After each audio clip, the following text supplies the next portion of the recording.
things. And it's been long right here. It's Definitely under 15 minutes.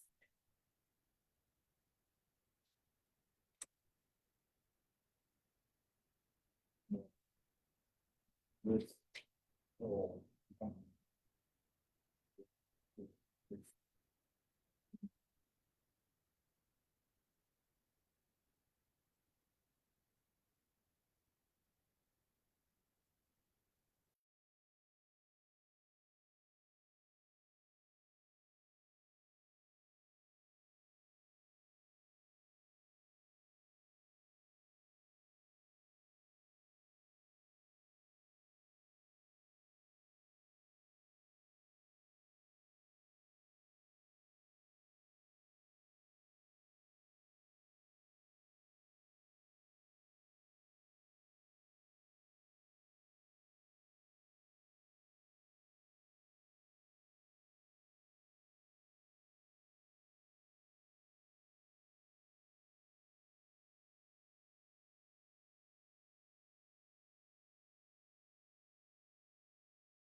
Time is 6 o'clock. I'd like to call the November down meeting to order.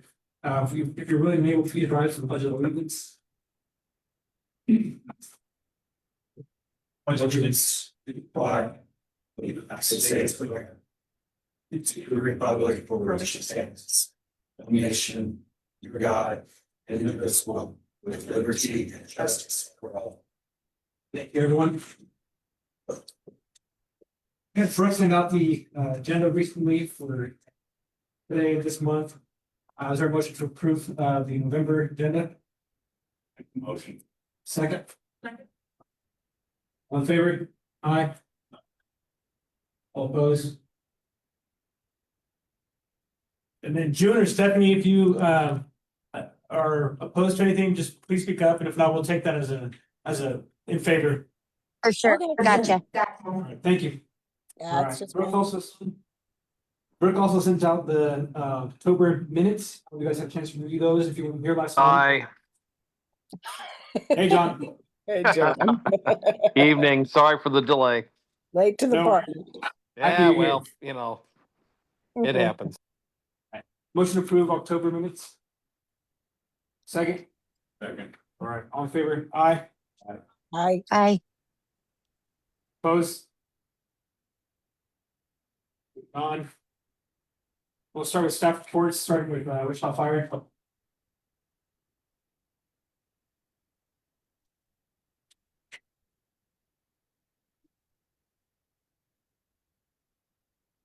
My name is John Eck. I'm a battalion chief. I manage your stations, some of your stations in this area, mostly West Wichita, north to south. A little bit today. I want to kind of talk about a few other things because it's been there have been a lot of fires. We had one fire in your district in the last month or so that was investigated, a small fire in the hallway. We never did figure out what happened there, but we got it out before it got too bad. So I thought maybe I'd talk a little bit about some of the other departments. We have the fire department, we have departments in our department. So the first one that you probably would have saw a lot of last month was our community risk reduction. And we had October is always fire prevention month, hear a lot about it. So our community risk reduction department was out. They would spend one day at the zoo, another day in all the schools, another day at the Y. And they had contact with their guests around about 5,000 kids plus adults, just delivered safety messages. This year we talked about lithium-ion batteries. If you buy an aftermarket charger, you don't have to go on, you can start a fire in your house. So that's something that we're doing. But it's a new thing for some people. We want to let everybody know about it. Another department we have is called our training department. And this is at the end of September. On the 30th of September, we had several of the council members and some VIPs from downtown come out, and we spent the day with them and showed them some of the different capabilities we have, some of the different things we could do. We did a live burn, and they got to gear up and go in with us. So that was a pretty cool event. Kind of get to know some of the council, and maybe we could set one up for you next time. Dalton was unable to make it, but we could probably work something out. But anyway, that was a new thing that we haven't done in a while. It was a pretty good event.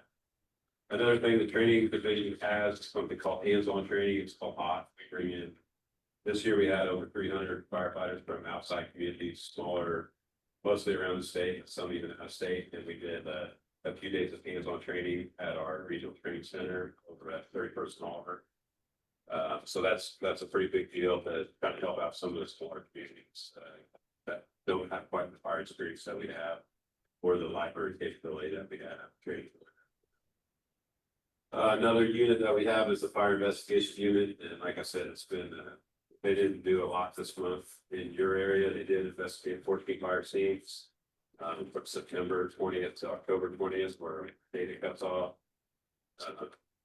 That estimate was about $380,000 worth of damage throughout the city.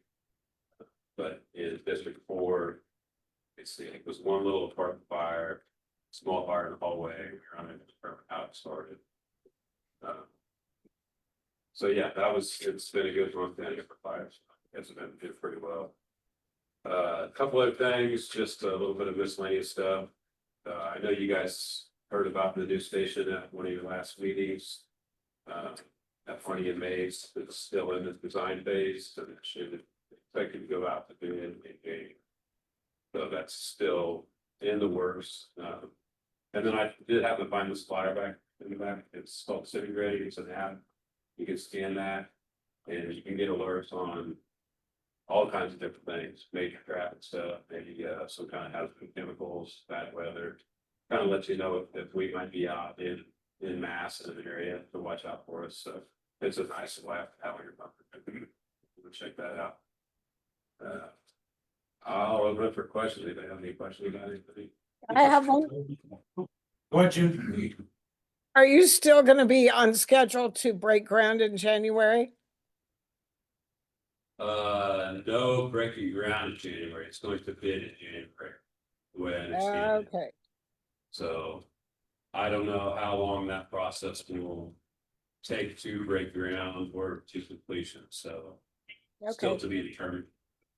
people are getting, if you could put a sign up, even, just a sign, future fire station or something. People are getting excited, but then they're also getting nervous because they don't see any actions, so a sign would help. Like those ones where they say It's not a bad idea. Yeah, June, I think that's a great idea. I'm gonna email the chief about it right now. Okay, Just to thank you. get something up. That should be pretty easy. And maybe people wouldn't park their cars for sale there too. Double benefit. Any other questions from the board? Comments? So on the way. Yeah. In the northwest part of it. Any other questions, comments from the public? See if there are none, I think we're good there. Thank you guys. Good night. Thank you, Jen. All right, moving on to PD.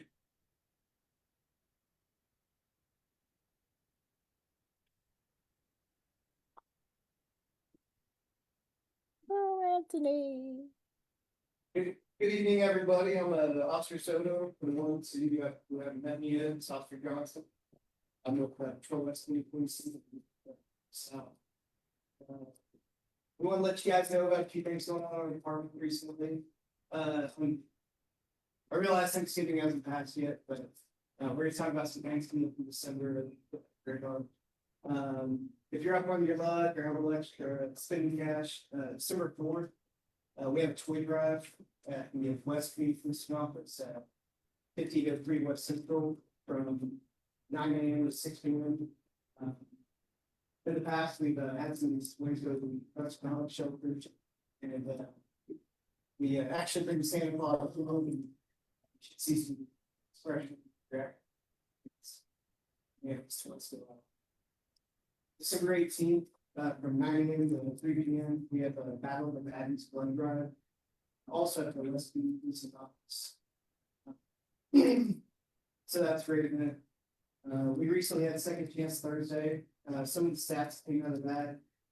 Police department, we saw 155 people and were able to clear 59 warrants, so we had 50 people second chance.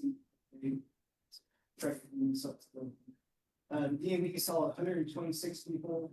They're able to reinstate 8 driver's license and get 13 as restricted. Our current academy class is 39 recruits in it.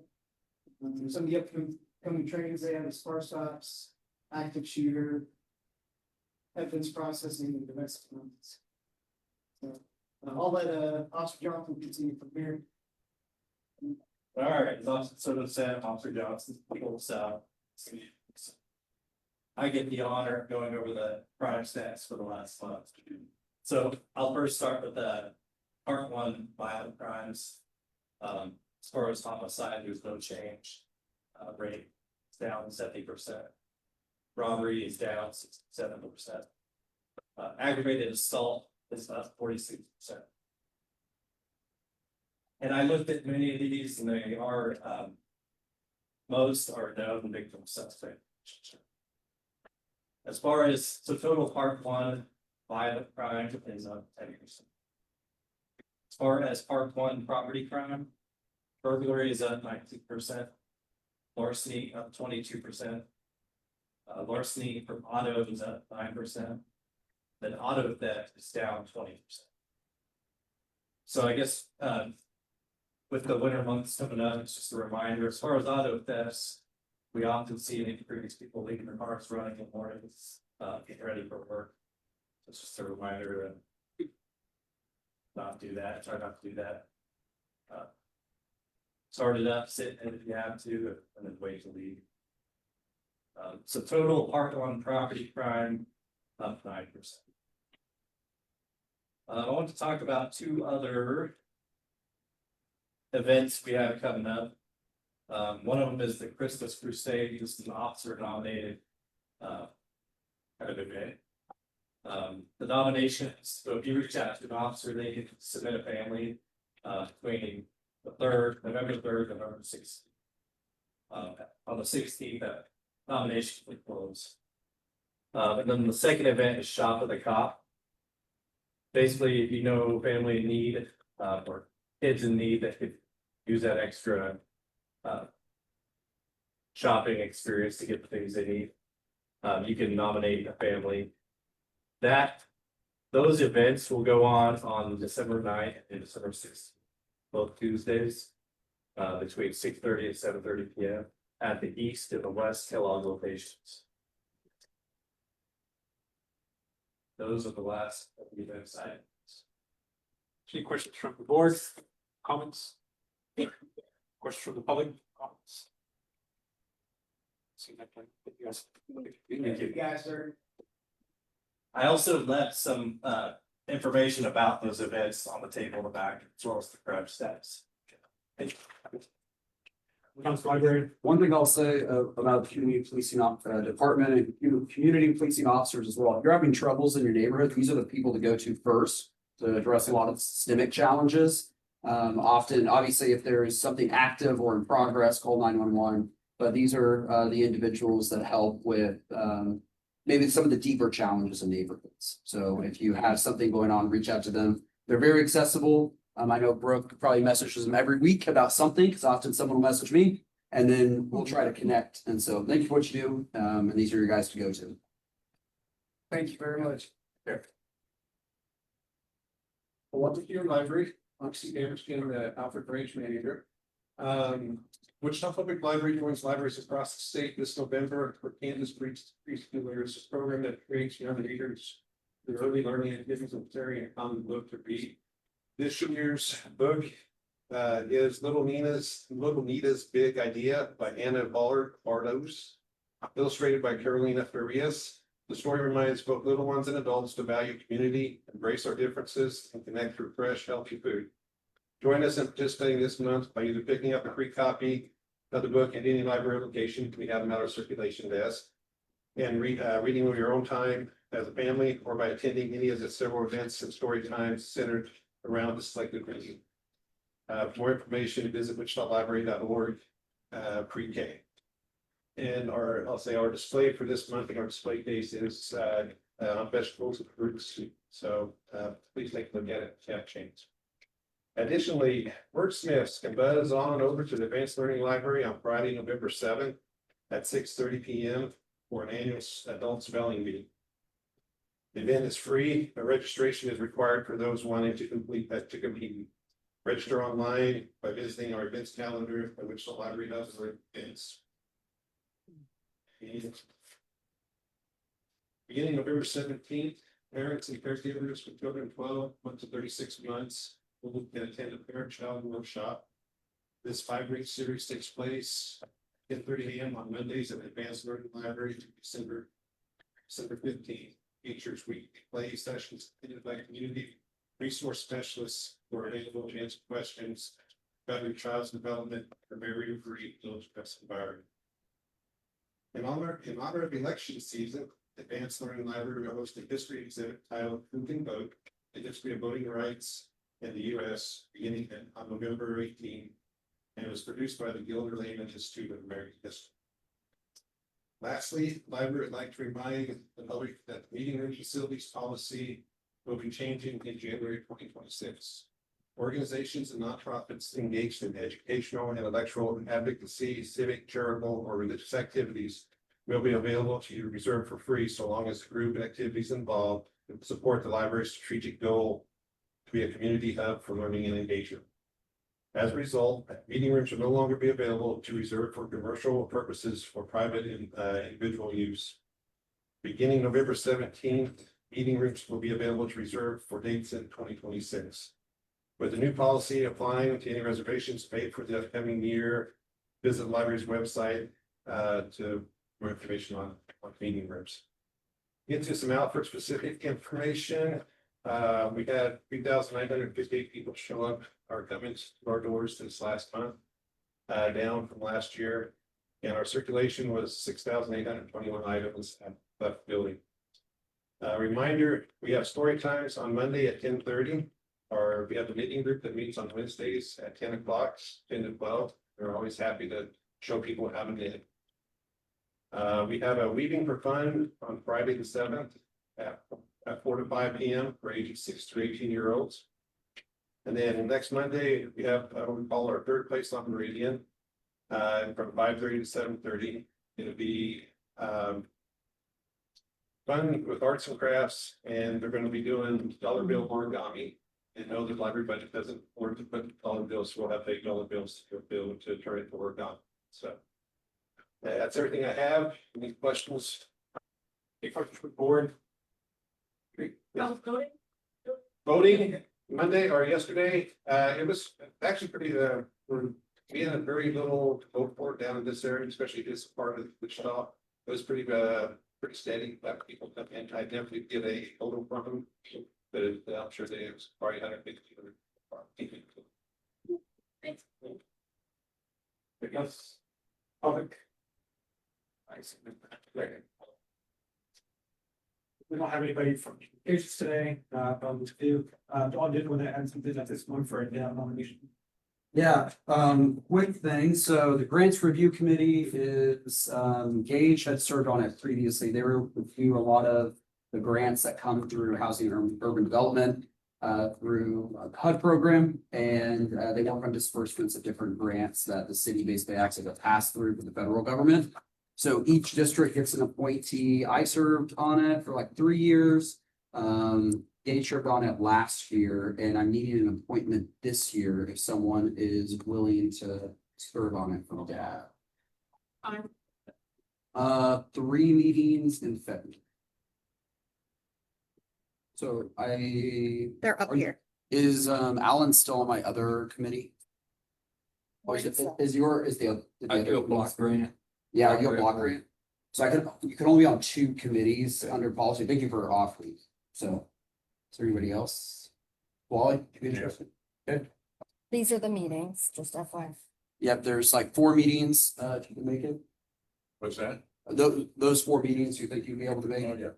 Okay. Perfect. Thanks, Wally. Made it easy. Alan, I'll keep you in mind once the other committee ends. You're next. All right, moving on to the public Thank you. agenda. Scheduled items, seeing that there are none, we move on to the off agenda items. If there's anyone present that did not request to speak on the public agenda prior to the meeting, we do so at this time, but this is only if there's not, you're not gonna speak to items that are already. Anyone here? For an off agenda item? Fine. We're not to new business, DUD 2025-00022.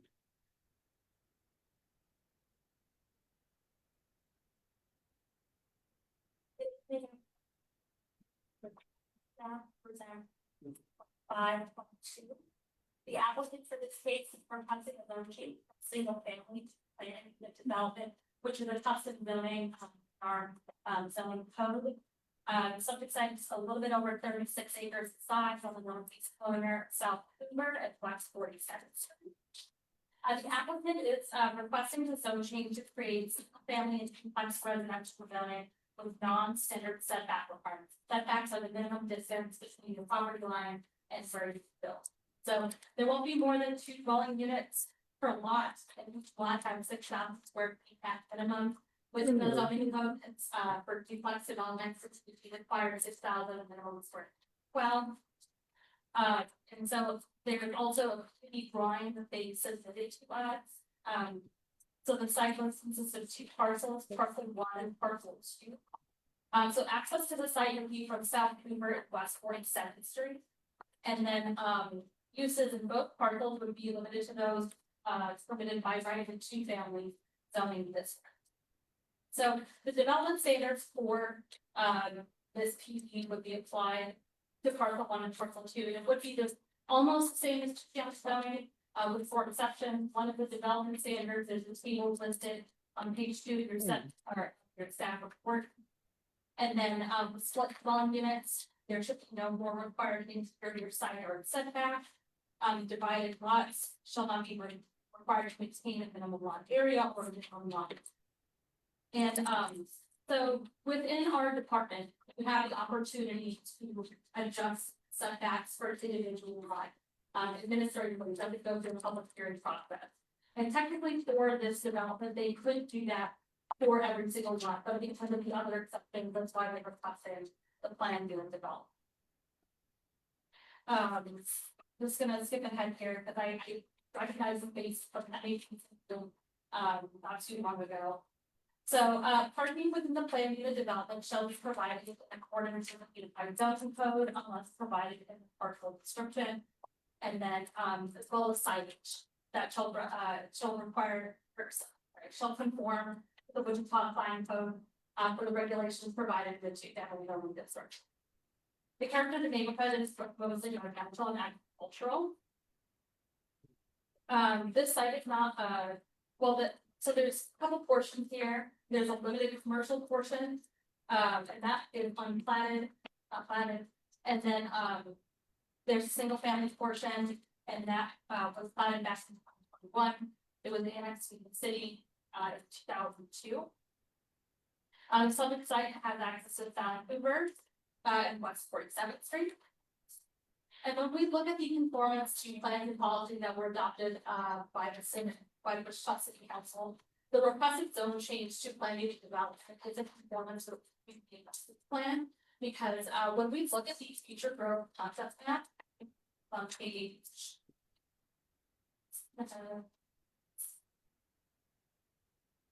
15 of your staff report. It identifies the areas to be appropriate for new employment as well as agricultural or vacant places. And the definition of either of those, according to the road concept map, is listed in your staff report. And then when it comes to the land use compatibility guidelines within the community investment plan, in conformance with those.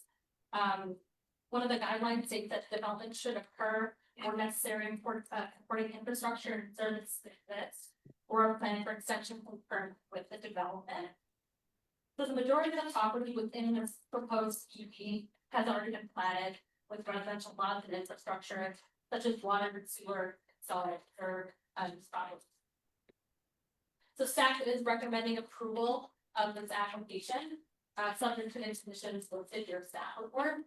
And these are based on the golden factors that we apply to every single planning case that's correct. So at the time the staff report was prepared, we received 2 comments from the public regarding the proposal. This went to the Metropolitan Area Planning Commission on October 23rd, and there were some folks who also commented on the matter there. And with that, we can go to, you can scroll down to some of the site photos. And with that, I will stand for any questions from the Dow. Start with the board. What was some of the feedback you heard? So, I didn't, I wasn't there for the entire presentation, but I was there for public comment. And, I believe that some folks were in opposition to the zoning request because of flex development. It was their intention to, be in a single family neighborhood, so, they were not prepared for. Quick question, it looks like there's 2 access roads that would go on to what would be 46th Street. Yes, I forgot to do that, yes. Is there, based on policy or based on guidance, is there a way to just basically sever those off, so there would be the duplex development and the single family development? They wouldn't be connected.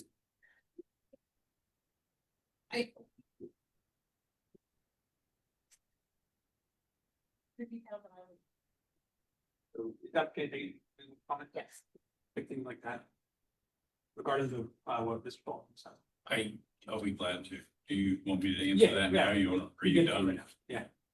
Much more casual than some of the other dabs, so. Christina gets to say, well, you guys are fast. So as a dad, one fun to answer all the time. We will never go as long as that running. So I appreciate that. Phil Meyer with Baughman Company, an agent for the applicant. And if I could maybe go back to page 11, so over here, once they there you go, right there. Perfect. To answer before I answer the question that was asked about the 2 roads. Everything in parcel 1 is platted today. Everything in parcel 2 is not platted in the plat that in future. Our intent in parcel 1 is not to change the plat, not to replat it, use the lots as they exist today. Sanitary sewer is already constructed in there. We need constructed water and streets. one of the requirements from the planning commission in their approval was that we take all the lots that face 46th Street between Hoover and Doris Street and leave those single family. So that's lots 1 through 8, block C, and lots 11 through 15, block C on the sketch that you see there. So any lot facing north of 46th Street, Doris west to Hoover would stay single family. So as the You go up there, just like show that. Yes, Map too. yes, sir. So Doris Street here, these lots, all of these lots from here over to Hoover would be single family that face north. This You could said be parcel two one is families. already, is parcel one platted, and it's already platted a single family, and that's gonna remain? Or- Yes, it's platted for single family today. We're gonna use that same lot size. Okay, so all of parcel one is going to be platted single family, remain single family? No, Oh. just the plat's gonna stay the same, but only those 8, 13 lots, be single family base. Those lots, they're facing, 46th Street, are those ones that are facing the existing houses? Yes. area? Yeah. So each side of 46th Street would be single family until you get past the doors. Gotcha. So as any residents living to the north today drives in and drives into their area using 46, they would drive by single. Gotcha. Another way I can say that. There was one condition in the staff report that we asked for a revision on and planning commission agreed to it. Is on item 4. We just inserted some text in there. Basically, it says a lot split shall be required for any further division of lots. We asked for it to be a lot split or other approved process, which shall be required. And planning commission and staff were both agreeable to that condition. With that, you know, the market in today's world is 2-family. And I wasn't gonna bring this up at planning commission, but we had 2 neighbors speak at planning commission, and one of them brought this up, so I feel comfortable bringing it up tonight. The developer that is buying this and is gonna buy the 2-family has already built a cul-de-sac of rentals. They're single family, but rentals to the north of this. It's a very nice looking area. Grass is taken care of, landscape looks good, everything's consistent. One company comes in and mows the whole cul-de-sac at one time. Same thing is going to be true here. He'll establish an HOA for maintenance of this area. He plans to control it, but if he ever sold it in the future, the HOA still have control over it and maintain it. So I think that's one of the benefits that can happen with this. At that, I'm gonna stop and answer any questions. Any questions, comments from the board? Question here is being, the owner, the properties owner occupied or to rent all the, duplexes. It's going to be a little bit of both. That's why we had that paragraph in there about being able to lot split. So today's market, they are finding a lot of people are coming in wanting to buy half of it. With that, they can buy half of it, and they can buy the whole thing and rent one side, or they can buy half of it, somebody else can buy the other half of it. So they kind of become the starter home. Even if you buy half of the duplex, you still have to buy into the HOA.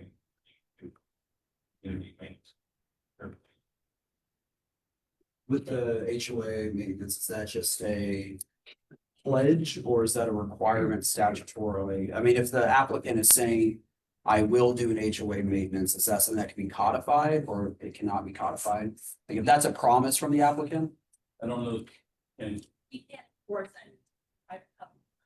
Yeah, so it's still a voluntary.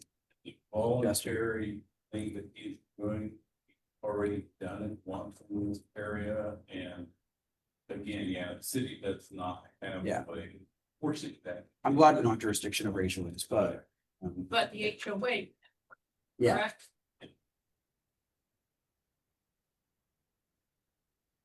Any other questions, comments from the board? I have one.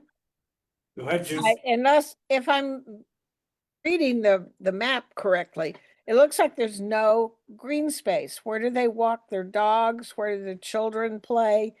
Is there a clubhouse allowed for?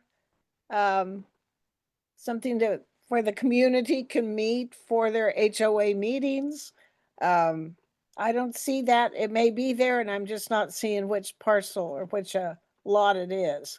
Yeah, if you see the Reserve A on the eastern portion that abuts the floodway back there. That Reserve A has become a city park. It was actually donated to the city of Wichita took it.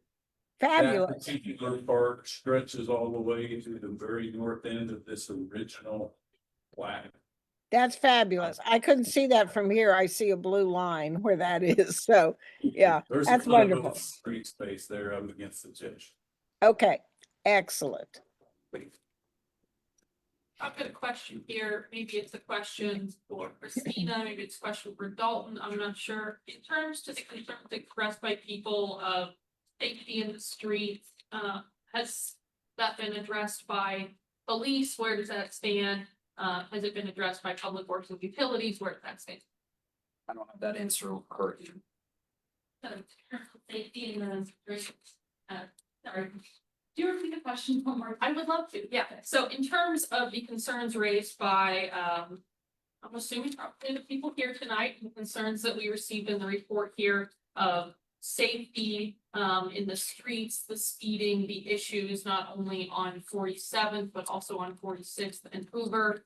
Has that been addressed by Public Works and Utilities? Has that been addressed by police? What's the status? That's my share. And I think to your question, sorry, I thought you were talking about specifically about the development. I haven't, there's a lot of areas I get a lot of reports about speeding. This hasn't been one, not saying that doesn't happen. This isn't one that I hear about often.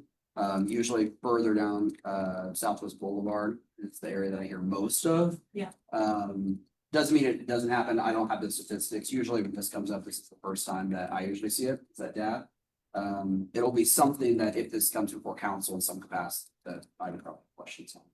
Because I think that the people that are willing to spend their time here on a Wednesday night, it means a lot. Yep. And the fact that they would spend time writing in and telling us that. I think that there are multiple issues here. One is the feeling and the sentiment of duplexes in that neighborhood, but I think separately is an issue of safety on the streets there. And I don't think that by approving or disapproving this zoning, that is going to address the very real problem of safety in those streets. So I want to be sure that whatever decision is made tonight, that that's not something that just goes away. Yeah, regardless, I will make sure to look at it. Thank you. Dalton, Yes, I make a motion, we approve. we have tons of comments, John, so no, not germane. Well, there's a motion. You can, if I I don't get guess a there's second. motion, so that's true, that's fair. Is there a second? Okay, Alex, back to me. Moving on, we're gonna move on to public comment. Moving on to public comment, you'll be limited to 5 minutes for questions and comments. If you could, please just come to the front, state your name and address. If there's anyone here to speak on this matter? You else want to go first? No, okay. Start us off. Sweet, all right. My name is Steve Montgomery. I live at 4557 South Forest Court, which is approximately 3 blocks north of the proposed site. Legally, it is lot 27, block C of Gray's 5th edition. I'm one of the older additions just to the north of this proposed site. Pardon. Thank you, Councilmember Glasscock and the entire District Court Advisory Team for allowing me to comment on this item. As you may or may not know, on October 23rd, the zoning change request was brought before the MAPC to request a change to the area designed as designated as SF5 single family residential and limited commercial district to a PUD, multifamily or single-family residential district, other known as Trinity Park Plan Unit 151. The reason why I'm here today is to hopefully change your mind as to what has already been recommended by the MAPC, as I have real concerns as to the total amount of houses, specifically the multifamily units to be built in the proposed area of the Trinity Park PUD. Traffic has already been significantly increased, and I would estimate by almost double due to the addition of the houses being built or currently being built in the area directly to the north of the proposed zoning change. This would not normally be a problem if there were more access roads in and out of the Trinity Point addition. Currently, there are only two streets, 44th and 46th Street, that allow you to enter and or exit the addition.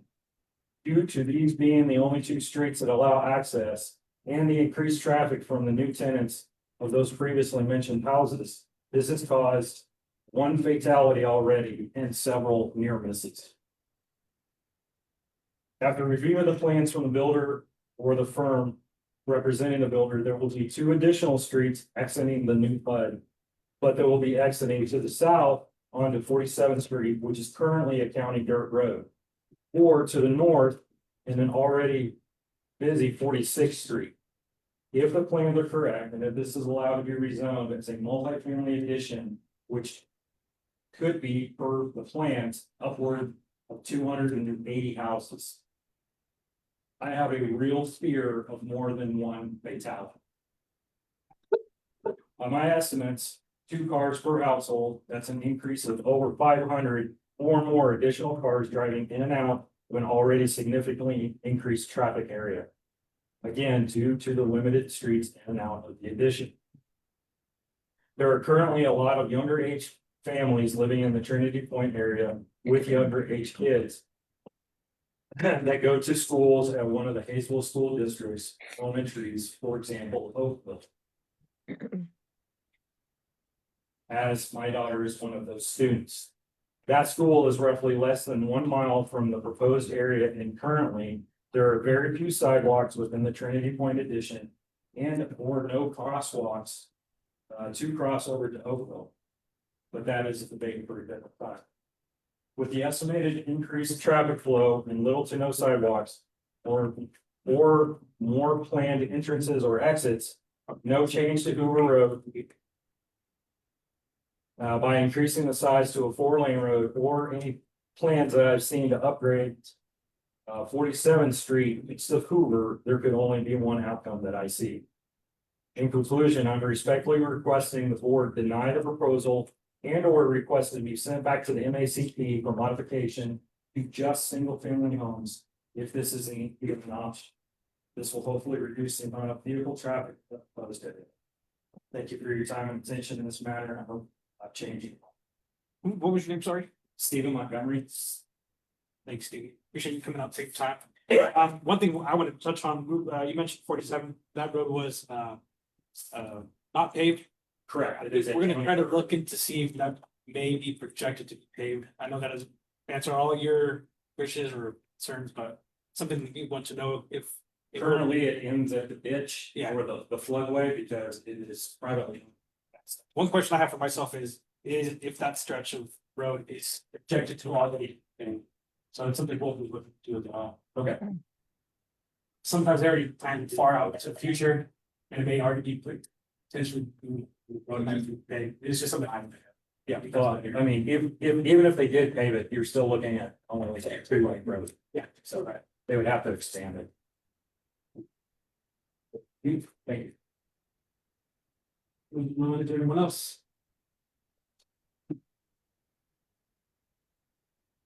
John Bradbury, I'm in 5108 West 46, so this is exactly what I'm staring at between 46 and 47. You know, when we first got our letters, I'll just speak for myself, I felt powerless. We're up against big money here, and to be fair, I knew that when we moved into a Hampton-built house, and his wife is one selling.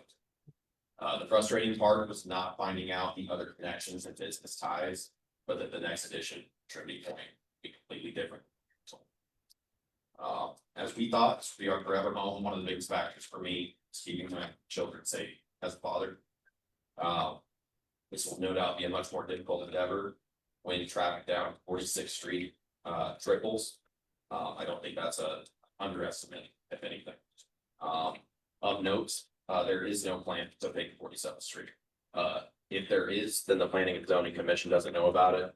We know the builder has no plan to, nor the county, to anyone's knowledge. So just being realistic here, we know that anyone coming from the north is coming down 46th, and anyone who wants to keep their car clean coming from the south is going to go on up to 46th and turn into the new addition. It hurts my heart to bring this up yet again, but there will be more parked cars on the street, and that, along with speeding, is what led to the unfortunate death of a young boy last summer, right over on 44. I'm not against business developments by any means.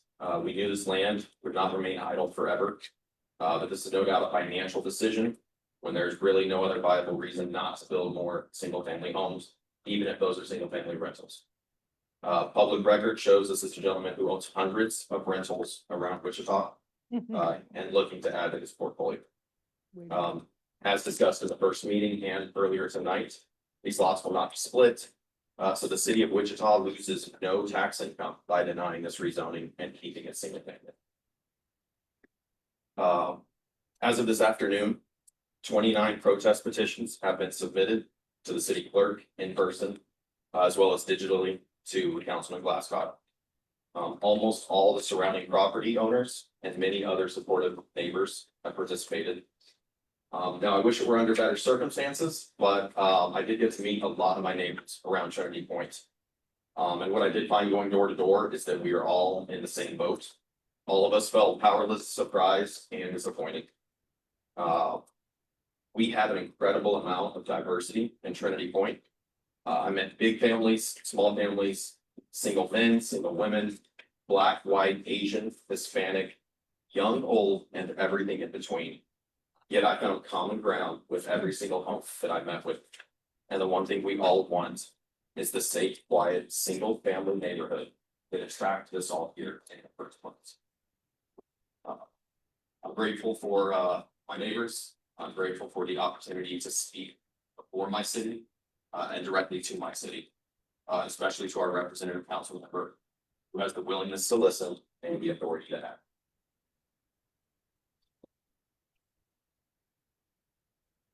That was John, right? John, yeah, Bradbury.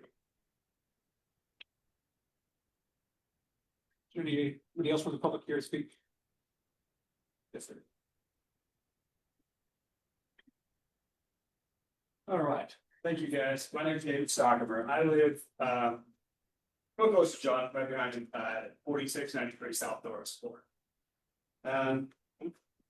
First off, thank you guys for hearing us out there. It's nice to have democracy, so you sort of think it be heard. So thank you first off. Anyway, no, I was at the last one at planning meeting. I commented there, so I'm sure I'm on tape, but I'm gonna say the same things to you since you weren't here. So I built my dream home at Trinity Point after years of, saving money and planning, city place. We liked it, it was quiet. We were told these gonna be single family homes that looked like the one we were in. Like, this is the perfect neighborhood for us. It's quiet down here at night, still close to the city, but good. So that has been, kind of shaken up by all this. I moved to that neighborhood to directly avoid rentals from the inner city, which is where I'm from. We were told single family homes going to be built there. And I know personally, rentals do not take care of their property the same way the homeowner does. I don't care who the landlord is, you cannot take care of their property. It is not something you can do. I have friends who rent houses and they deal with it all the time. So that being said, I think everybody knows that. So Brian, how do you say the last name? Legal? Okay, so he does own the houses to the north of me. They were built after I bought my house. That was the first I learned of the rentals that were going to be in the neighborhood. They do take care of the land. The houses look exactly like mine in the same price range.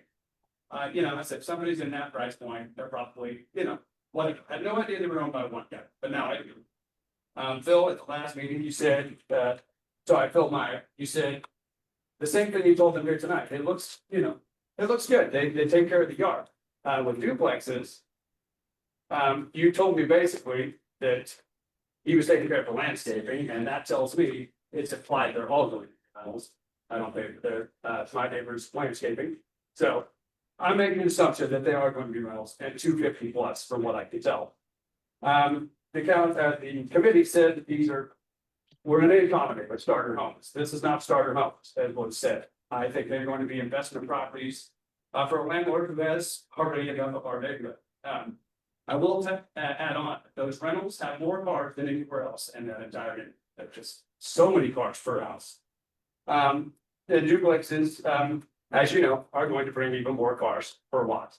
I agree with everything that was said prior to these other guys, and I think that, duplexes really equal double rentals is what I'm getting. They didn't have an answer for the traffic on 46th Avenue, no plan to pave it, like John said. It'd be a traffic disaster. We've had an overwhelming response to the petition to deny the zone change. Everything south of 47, the guys have been there forever. And we got to meet a lot of people. I personally went around talking, making friends, and getting to hear everybody's stories. I would estimate that we have at least 80 to 90% of the properties next to this, that the other ones are owned by adults and are still up for sale. Or rented. So. Many have signed and many are in this room. Thank you guys for your support and coming out. So I just want to kind of also tap on something that was just said. That Reserve A that was on that map, calling that a park, is kind of overselling it. It is an overgrown area with new trees planted in it. There's no paths, there's nowhere to walk your dogs, there's tons of mosquitoes. But that's all you're gonna get if you go over there. We have hardly any sidewalks to walk our dog, and I'm really glad that somebody brought that up, because we really are limited as it is. And people are dodging cars, because people do fly through there, and we do have traffic problems. We've had dirt bikes, we have had, I think you're probably hear more from other people. But in summary, nobody in this area wants this. Please hear us out and don't do this to our neighborhood. Good question. Yes, the Reserve A, is that butt up to Alice Wall Park, or is that what they're labeled? So Alice Wall Park is a tiny section right off of Doris Street. So there's a little playground right there. You go just beyond that little playground and it is all field. They did bring in a crew of people. I don't know who was planting the trees. But it's almost like a tree conservation. Yeah, it's supposed to be like an orchard, so. Right. Yeah. And I mean, I can see that maybe it has potential in the future, but as it sits without anybody telling me that, I believe that.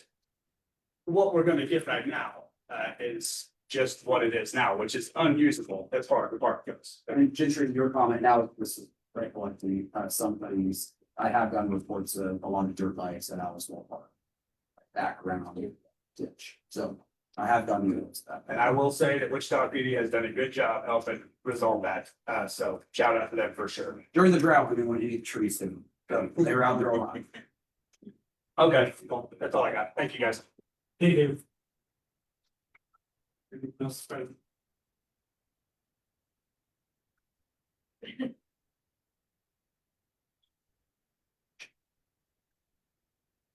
Again, I'm William Carpenter and 4646 South George Court.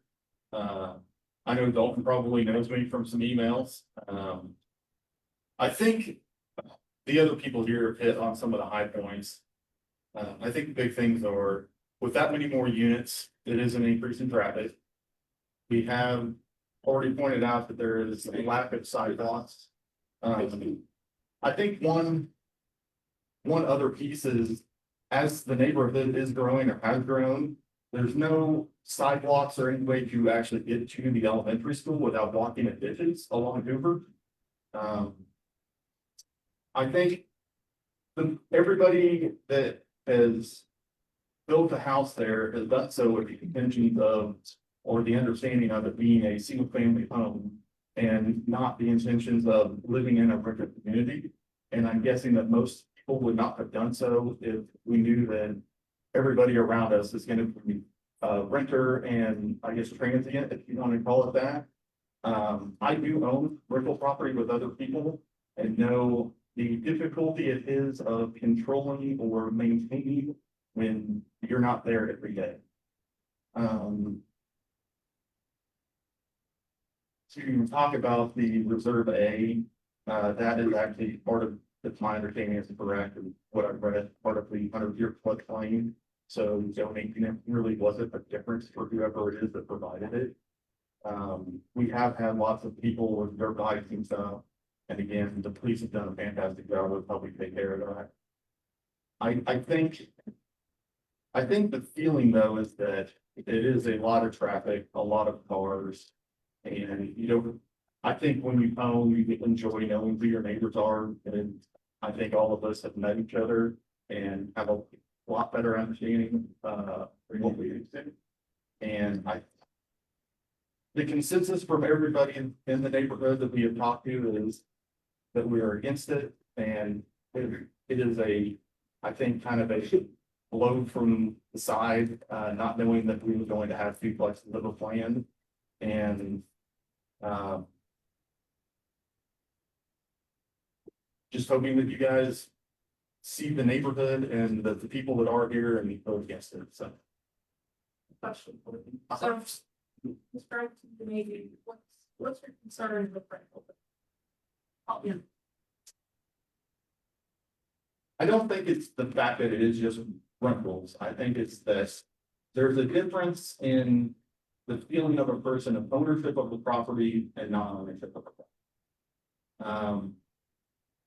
And I can see it with people with the rental that we have and have done a lot of cleanup, and people just don't take care of something when they don't own it same way.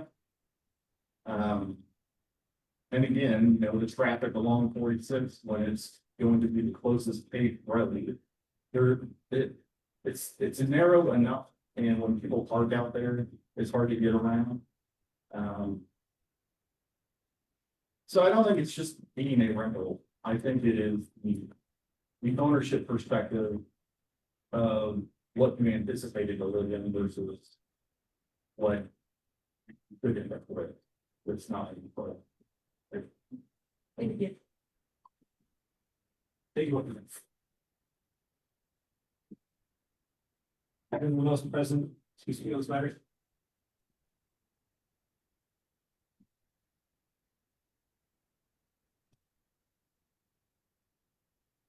William Sturgeon, 5414 West 46th Street, 4 houses due east of Hoover on the north side. I echo a lot of the sentiments of my neighbors, but I'm going to speak a little bit firsthand on the traffic and the speed because we see it on a daily basis. Hoover to Doors is roughly 1,300 feet. There's no speed limit signs, you know, traffic calming devices. The top fuel drag strip is 1,000. But we get to see plenty of it approaching from the east, going west to approach Hoover. Approaching north on Hoover, going to 47th Street, the speed limit is 55 miles an hour. From 47th to 46, approximately 800 feet. In parcel 2, they recommend they have platted a road coming out onto Hoover, so I must take it about 400 feet. With the grain elevators to the south and the industrial park to the west of that, we do have a very share of traffic right. Loaded or unloaded. But an 80,000 pound vehicle running 55 miles an hour takes approximately 400 feet to stop. That's giving the driver seeing the problem, the driver actually starting to brake, and then the braking process. Now, the regular car is about 300 feet. That's in perfect conditions. So with the 86 units in partial 2, which could easily be 172 vehicles, people aren't going to come to the south on 47th Street because it's gravel. If you're going to wash your car, you want to take it out on a gravel road. Now you're coming out to 46th Street. Or you're going to exit out on the Hoover. And I just see this as it's gonna be an issue. So are we proactive or reactive? So right now, I don't know when the last time a traffic study was done on Hoover. But with the increase of vehicles, potentially 580 vehicles, because there's 290 units they are proposing. Because all of Trinity Point, we only have 147. Excuse me, 157 units. So. At the meeting, and unfortunately, I was out of town. At the meeting on the 23rd. And the concession was made to put single family homes facing single family homes. And somebody said that this is your starter homes, which I appreciate whoever said that, because I got a chuckle out of it. Because I don't, thank you very much. Yeah, because I don't see duplex as being a starter home. So it's a safety, there's no traffic calming devices, like I said, but I will leave you with this. If you put lipstick on a pig, it's still a pig. So the single family homes that is proposal are the lipstick, and all the duplexes behind it is a pig. So please, I would encourage at this point in time is to deny the rezoning request. Thanks. Question for you, Yes. is the responsibility of traffic city or the developer? Traffic controls now. The paving of 47 would be. Yeah. Yeah, I mean, it's county in the city, so that's probably a little more subjective. In terms of control, yeah, the city. But in terms of development of traffic, that can be more subjective. Yeah, so let's say that they wanted to put up yield signs, children's play here, stop signs on 46. In the city. I guess nothing. Is there anyone else present for, on this matter? I have one question for Christina or the applicant too. And reading the staff report to item 3. Says item 3, like main factors, and the list of factors, says that. A portion of the subject center is already zoned for the use of duplexes, just to confirm. Yes, that is a limited commercial portion of the site. So kind of the, Yeah, so the part in, if we go to the zoning maps, the part in red. One more. so kind of that just large block right there. Yeah, so that large red. So regardless of what this body does today, regardless of what the city council does, the applicant could build duplexes on the red portion. So the rest of it, and then. Okay, so you could build duplexes there, and then MAPC's blocks off that top row, right? For single family. For single family.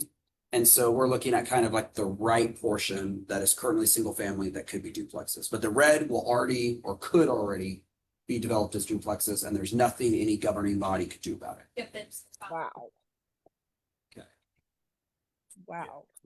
So there will be theoretically some duplexes coming in regardless of what this body does today or regardless of what the city council does. Of the developer, but they have the potential. Or commercial usage. Yeah, as. So if it gets, sorry, go ahead. So, go ahead. How long has that red area been zoned? So it is my understanding that what was part of the meeting, everything that and a single family. So they.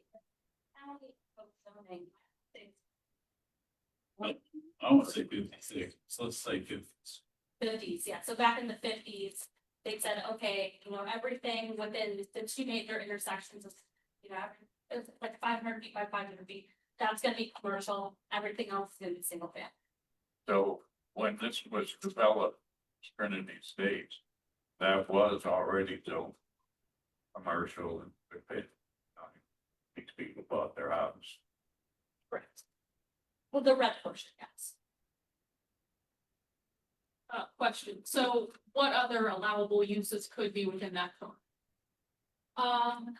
Sticking off the top of my head, I mentioned single family, multi-family, up to 75% dwelling units per acre. Service station, could have a convenience store. It is limited commercial, so, I'm kind of liking here. Restaurants, okay. Okay, thanks. I've got a quick question. Go ahead, John. I'll let you.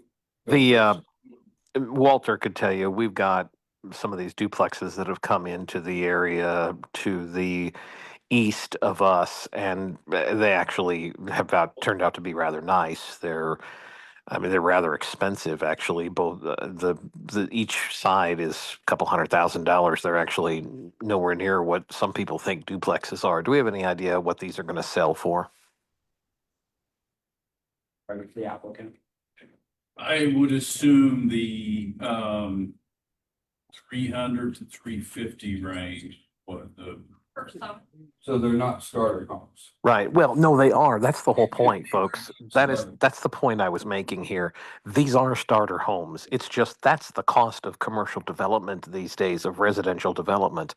So keep in mind, I think there's a misperception amongst many in our community of what duplexes are these days. These are not cheap. They don't go up as little ugly little rat holes. They're $300,000, and they're not going to lower your property value. Trust me, they're nice at $300,000. It's a nice little home. I just don't want people to misconceive what these are.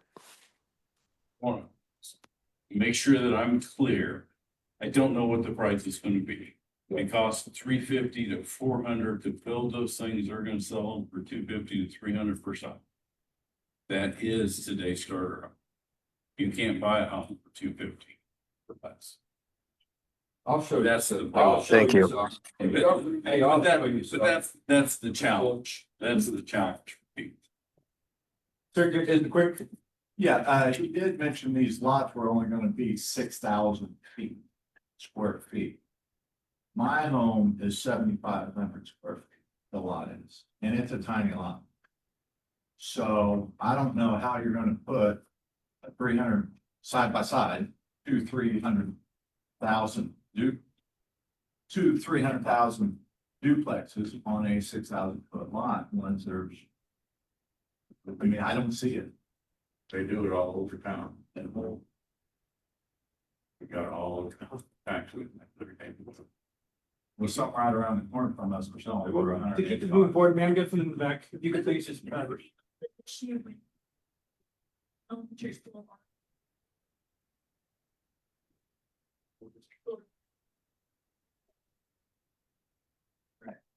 There's nothing else from the public, okay, yes. Question, Sean spoke about HOA going to be developed in the new training park area across from us. This has 5414. So we were told that we have HOA on our side of the development. We paid into that when we built our home. But there's no established HOA. Builder told us once the houses were built on our street that there would be an HOA developed. We have no one taking care of the empty lots. I have to call all the time to have the lots. Our monument sign out front when you pull into 46th Street off of Hoover has trees that have died. I've had to call to ask those to be replaced to make it look nice. The curb around it is broken. Who's going to be taking care of these kind of things? Is there really going to be an established HOA? Christina, are you able to look into that? I know, so the city doesn't govern HOAs, they're governed by state law, and they're a civil matter. So the city has no jurisdiction. HOA, I have a lot of difficulties with a lot of HOAs, so. HOA, the city has one. Yeah, so I'd be interested, we'll check if you've like paid into dues and that's not being, Cynthia a separate email about that. We can look into that because that would be a whole probably different matter, if it's registered HOA or not. But one more from where you finish this up in the public, and we'll come back to the board. Sir? Yeah, I was just gonna say on that HOA thing, Phil here said that, you know, the developer would be involved in setting up an HOA? Is that a conflict of interest when somebody owns a bunch of rental property? How most HOAs start is Okay. usually the developer will start the HOA and then sell, it, yeah. Essentially, I'm- I don't know the subject, I was just curious. So I'm sorry, I'm actually here for different things, but I actually live in District 5 and like listening to all of these. I did not go to my District 5 independent, all of the twin home development that is actually going on, and I'm also a licensed real estate agent. But the neighborhoods in District 5, we're in the Bay School District, and you know, going and picking up my daughter's friends and driving through there, because it was the same thing, it was kind of plotted for single family, and then these the duplexes onto the slots. Everybody parks in the streets, and it is very challenging to kind of get through. You almost have to pull in front of somebody's driveway while the other car goes through, and then you kind of weave in and out. And it is a combination of owned twin homes that start at like 285 with rentals as well. And so I've witnessed teenage kids, well, college kids or whatever, partying in the front yard with a large floodlight, while other families are in the neighborhood. So it's very, very diverse in the neighborhood. But I think that's probably the biggest thing is trying to make there is probably the hardest. And then, of course, we have no infrastructure, because it is on the line of county versus city versus another city. So it's like Wichita, Maine, Frederick County. And so getting to the school districts on the two roads, it essentially, it probably takes us about 10 to 15 minutes to get to school if we don't leave it. It's the big time based on ours. All right, we'll go ahead and bring it back to the board. Or any other questions, comments that we have? Yeah. Is there any way we can send this back to the planning commission before we even vote on it? I mean, we have issues with traffic, we have issues with streets, we have this and that. We have zero answers. I don't believe that's an option. It is an option for the council. Yes. So theoretically, passes or denies, and I, based on this, probably have a few more questions about traffic, about 47th Street. But if it comes before the council can directly be back to MAPC, or back to DAV. This body wouldn't have the ability to, but council could. Is there a way that perhaps we could delay it? I have some questions too about fire coverage for all of these extra duplexes when we're already running pretty tight. I share some of the concerns of the neighborhood, so I mean, is there a way? The board could sorry. delay it, the board could delay it, but I don't know, is it, if it's already set become before council, how does that work, Gina? We could just reach out to the city clerk to delay. Just to gather more information is what I was thinking. So it could be delayed. Wouldn't it be best for us just go to council, just push it back? You guys can make whatever motion you want, and determining on what that happens, council can be the final authority, whether we send that back, whether we have the ability to defer it, we have the ability to send it back to MAPC. You guys make your own motion, do whatever you want. I'll take that under advisement, and then when it goes to council, we can answer the fire question, and then we can try to answer the other questions before a vote of council. Yeah, I think there was a concern about traffic for police maybe too. Yeah, we have a can- motion on the floor already. Yeah, but the motion didn't get a second. I'm happy to make the motion again if anybody's ready for it. Sorry, John, you can't hear. It looks like Alan made a motion to defer. I would second that. So what was the motion? A motion to defer from Alan, seconded by Stephanie. Do we have a specific date? Okay, can I ask, this is already scheduled to go to the council, correct? Yes, it is scheduled for the council. So why are we deferring it then? If it's already going to them, what's the point of deferring? We should either vote it up or vote it down. No, I agree with you. Where are you? Well, there is a motion and a second, so you have to vote on that first. Unless he withdraws his motion. I will not. Then let's vote. Yeah. All right, all in favor to defer, but we don't have a. January. January, all in favor to defer to January, all in favor, aye. Aye. We have one, two. What was that? Well, wait, keep your hands up for aye, or June, you got an aye, Stephanie, you got an Aye. aye? That's 4. All opposed? No. 4, 2, 3. 4, 3. Is it 44? Is it 44? Stephanie, were you in favor or opposed? I am in favor. Okay, that's 4 to 3. 4 to 3 in favor. 4, 5, 6, 7, 8. There's 8 people. 4, 4. Motion fails. So it fails. John. What- Yeah, John. I'm sorry. did you have a motion to make? I made a motion to pass it. Since the previous motion failed, is there, John, is there a second to approve John's motion? Pass with the list of conditions? Yes, with the listed conditions. What is the list of conditions? Sorry, John, I didn't hear. The ones that are in the, motion. Nothing moved- extra, right? Correct. Okay. So I just want to add, I don't know, I don't mean to sway you in any way, but the MAPC did add a condition to have single family homes on the top portion of the site. Are you in agreement with that condition, or do you want to stick with staff recommended conditions? Is that still in the red area? Yeah, that's No, in it's the, not in there. I thought that was part of it, that they had to put Yeah. those single families in that upper portion. Upper portion. Yeah, that portion. It's the Yeah, top that's- of the red area. It's the top of the red area extended out to Dora. Correct, yes, that should be in there. So it would be a motion to, sorry, so, it's a motion to approve per MAPC conditions or per staff. Correct. recommended. Per MAPC conditions. I think that's only fair to the current residents. Second. Second. On favor? Aye. Aye. All in favor? Do a hand count. We'll do a hand count. Can you blow up? Okay, everyone to finish. Yeah. Right. Just to make sure we get everyone online, please raise your hand. All in favor? Aye. We have John. Aye. All right, 5. All opposed? Here. 2, 5 to 2.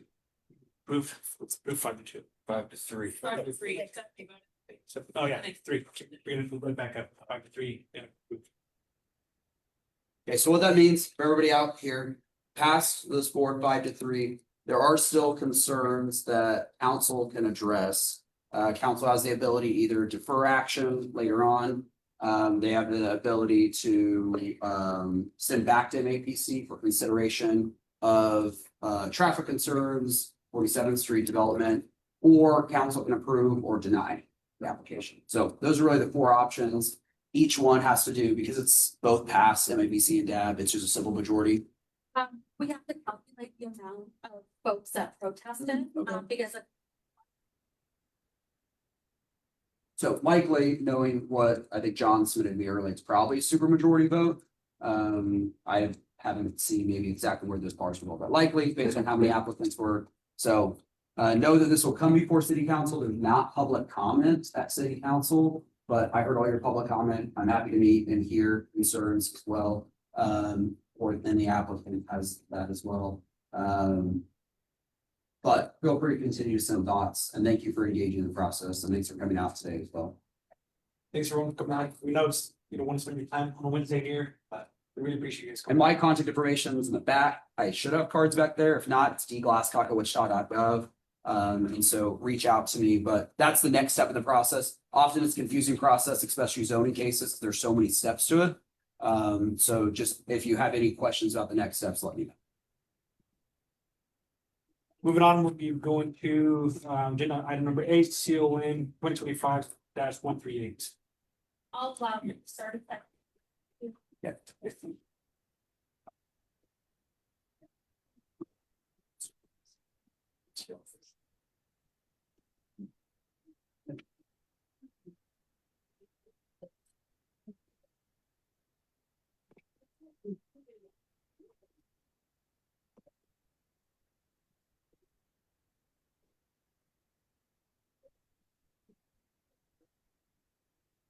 I was, No, you said you're good. okay, so we're moving on to CON 25-138. The applicant for this change is requesting the additional use application to allow simple equipment sales. It's a little bit over half an acre in size. It's on the northeast corner of West Pond and South Meridian. It's currently developed with a commercial, vacant commercial space. I believe there's a sign on the building that said like car loans. And the applicant is filing this request, because vehicle and equipment sales is permitted in limited commercial zoning with a committee. Vehicle and equipment sales are subject to supplementary regulations of the new 570 code. Those activities, I'm gonna make sure that I've attached them here. Yes, they are on page 6 of your staff report. They talk about lighting, landscaping, elevated platforms, types of signs, et cetera. So, because the subject site is located at the intersection of two major streets, that already satisfies the first regulation that is in staff report. They talk about parking, as you can see in the site plan, that is on page. That is on page 7 of your staff report. They satisfied parking requirements already for the site. One thing that I was concerned about, just because, you know, we've seen this in other areas as well.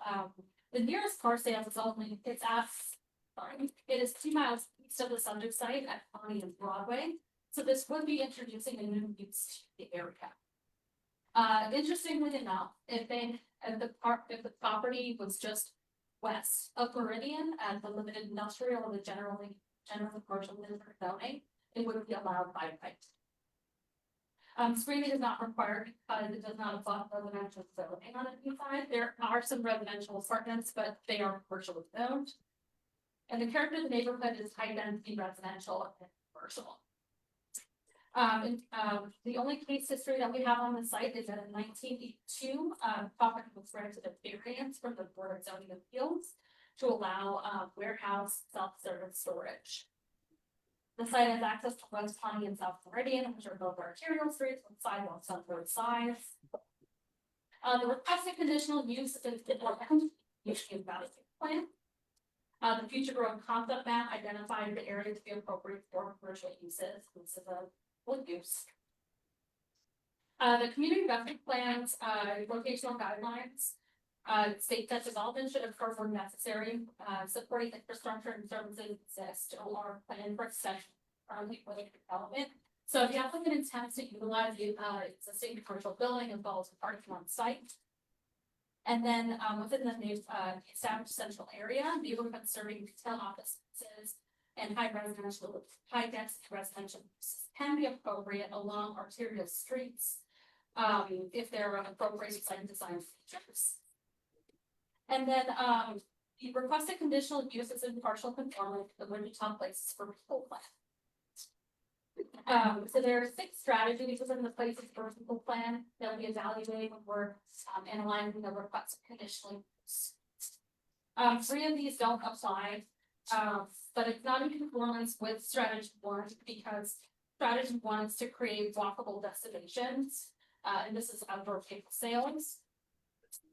I'm just gonna skip ahead here. Planning staff is recommending approval of the conditional use request. Subject to the condition listed in your staff report, so we're looking at the cars and light pickup trucks. They can't do any outdoor repair. Property must be finished before car sales are permitted. There has to be an approved site plan. And if the zoning administrator finds there is a violation of any conditions, they can actually have a conditional use revoked. So this recommendation is based on a goal factor. And I have not heard anything from the public on this matter. And we can scroll down some of this is the aerial here, there's Meridian and Pawnee. This is the zoning map. Everything in red you see is commercial, light commercial, I'm sorry. And then everything in purple is limited industrial. Everything in pink is general commercial. Everything in white is single family. Here's a future growth concept map identifying it to be appropriate for commercial uses. And some of the site photos. And with that, I will stand for any questions. Applicant region here for questions. Yes. Is there anything you'd like to add? Nope. Cool. I live in the area. That's been vacant forever. I'd like to make a motion to approve. What, wasn't that an old Quick Trip and then it was like a cash loan place? Yes. Several times, we've turned down liquor stores. Yeah. Stores, Used furniture. right, we want something that neighborhood doesn't know that. Yeah. I don't want. I'd like to make a motion to approve based, subject to the following conditions. Is there a second? All in favor? Aye. All right, Aye. All right, hey, favor.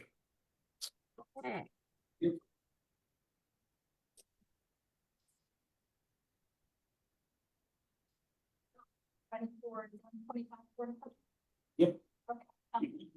So for this one, the applicant is requesting a change from single family to general commercial. It is less than an acre, but it's part of a larger 38 site. This is at West Kellogg and South 135th Street. And it's undeveloped, but other portions of the site are being developed as a service station, convenience store. They're requesting the zone change to allow for potential development and it's consistent with the allowed land use in the general commercial zoning. There is no intended use of signs. However, it is my understanding that the part of the reason for this request is actually because of the lighting standards that are in the zoning code. So, lighting sources shall be limited to 15 feet high within 200 feet of residential districts. And the service station that's being developed on that property has to adhere to this regulation if the skinny strip that you see here is zoned SF5. So essentially it's for lighting purposes. And I will let the agent, the applicant, elaborate on that a little bit more. There is going to be a change in development standards and let's see the table. The character of the immediate in the vicinity is undeveloped or currently developed. The subject site is not platted. If they are to have any commercial building permit, they will be required to plat that property. In 2002, they received a conditional use. They were granted a conditional use for mining and quarrying, and all the conditions were met, so they can't mine and quarry there anymore. And then a zone change was approved from SF20 because it's part of the county at the time to general commercial. And that was last year, and then it was the X1 last year. The requested zone change is in conformance with the community investments plan. The future growth concept map identified site as appropriate for residential and so the requested zone change allows for commercial uses, which is already allowed by right west and north of subject site. One of the community investment plans locational guidelines states that major commercial and employment centers should be located at intersections of arterial streets and along highways and commercial corridors. So this is a common arterial and directions highway. Staff is recommending approval of the request subject to the golden factors listed in your staff report. And I have not heard anything. I think a big part of it is because, you know, when they notify people, it's everyone within 200 feet of the subject site. Well, not a really big notification area. So, so we can scroll down to some of the images here. That is what they're looking to rezone. You could do a little strip like that, I guess. I've seen smaller ones actually, and that was because they didn't want to do screening. So, yeah, that was for a different one. You have a question? Does this put in 200 feet, this extra little strip in here, 200 feet from the loading, the lighting from the convenience store? I will let the agent for the applicant confirm that. Agent, they didn't need to help to better chance public service.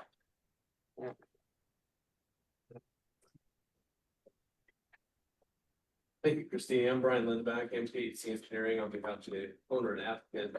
The owner is Sherwood Construction, and they desire to rezone this to commercial, general commercial. There'll be subsequent commercial zonings probably after this, but for now, this is what they want to do.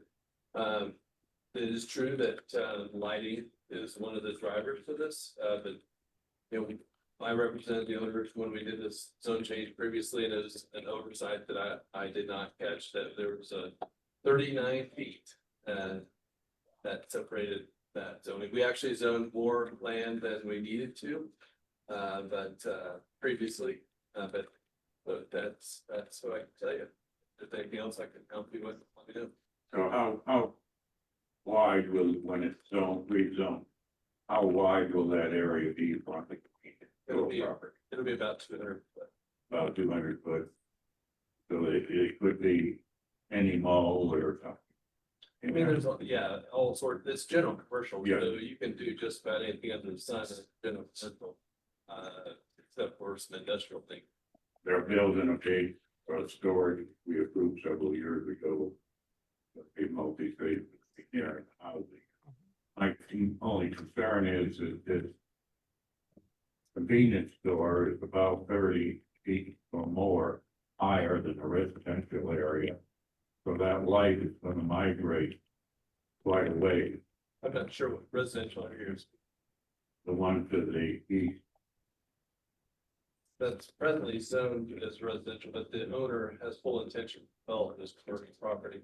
If you can think of a lot of highway frontages, not very many highway frontages of have single family on them. So I do believe the owner of that property will be developing that as commercial. And You make the motion to approve. Second. All in favor? Aye. Aye.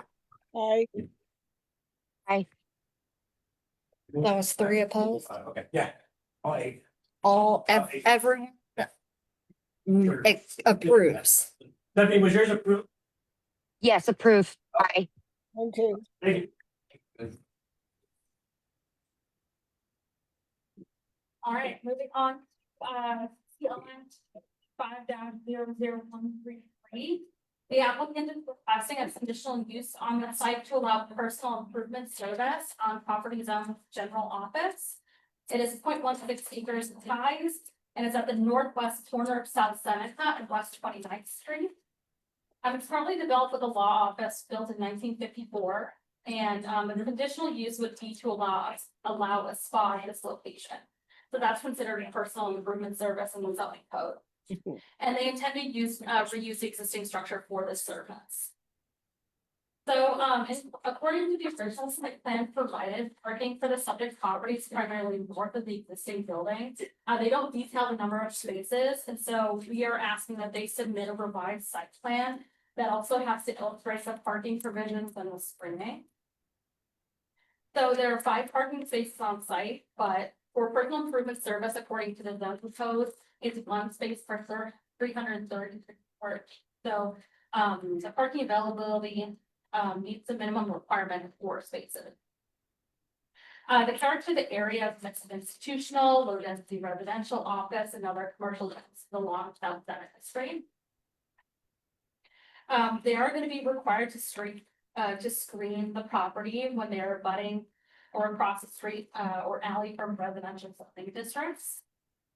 However, with the variance that was approved in 1975, did not require screening along the north property line. They have an exception there. But they can do landscape street yard to replace the solid fence along the south property line. Let's see. So in terms of landscaping, the addition of the new use did not trigger the site to come into compliance. Compliance with the Wichita landscape code would be triggered by either a renovation of the structure that's valued that declares the value to be more than 50% of the existing development, or they're increasing the site to be more than 30% gross floor area. So they don't have to come in compliance with the Wichita landscape code either. A little bit of case history. This was platted in 1954. It was rezoned from single family to what we now call general office in 1975. I mentioned the variance earlier in 1975 as well. The site has access to South Seneca Street, which is a 5-lane arterial with sidewalks on both sides. And then West 29th Street South is a 2-lane local street with no sidewalks. So the requested conditional use is in partial conformance with the city investments plan. It identifies the site as appropriate for residential and commercial uses, so we're saying it's a partial conformance because it's partially appropriate for commercial uses. And then, the locational guidelines of the community investments plan, at least within the established central area. It aims to encourage infill development that maximizes public investment in existing and planned infrastructure and services. So they're looking to convert the law office into a spa, so they're maintaining the footprint and the infrastructure of the existing site. And then the Wichita Places for People plan, they have a list of strategies that I mentioned in a different case. Strategy 3 aims to improve the economic feasibility of commercial service uses and the markets necessary to support them. And then strategy 6 is to encourage infill and redevelopment that is contextual to the environment in which it is occurring. So staff is recommending approval of the conditional use request, subject to the conditions that are listed in your staff report. So they have to obtain all applicable permits. They have to obtain all applicable licenses. They will need to submit a revised site plan with the required parking spaces. All applicable screening and landscaping. And then if the zoning administrator finds that there's a violation of any of these conditions, they can revoke that condition. So this recommendation is based on the golden factors. I spoke with my colleague today who wrote this report and still have not heard any comments from the public on the matter.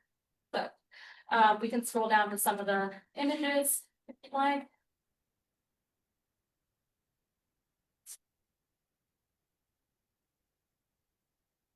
And this will go to MAPC next.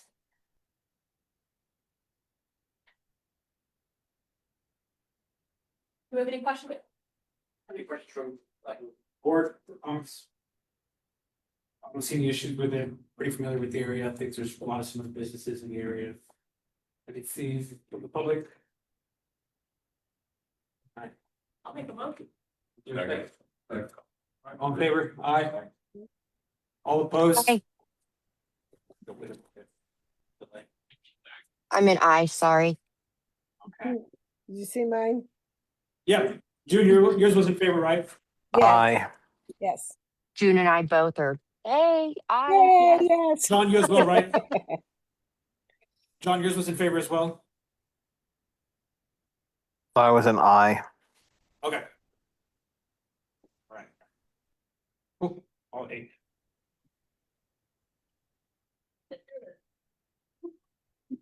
So. 5. Is requesting zone change from single family to 2 family. 0.16 acre size and is on the west side of South Vine Avenue. Neighborhood. The applicant has indicated they intend to use the site for commercial development. I didn't receive any specific information whether they intend to demolish and build a new one or things and the site. However, it is within the domain of overlay and actually part of the domain of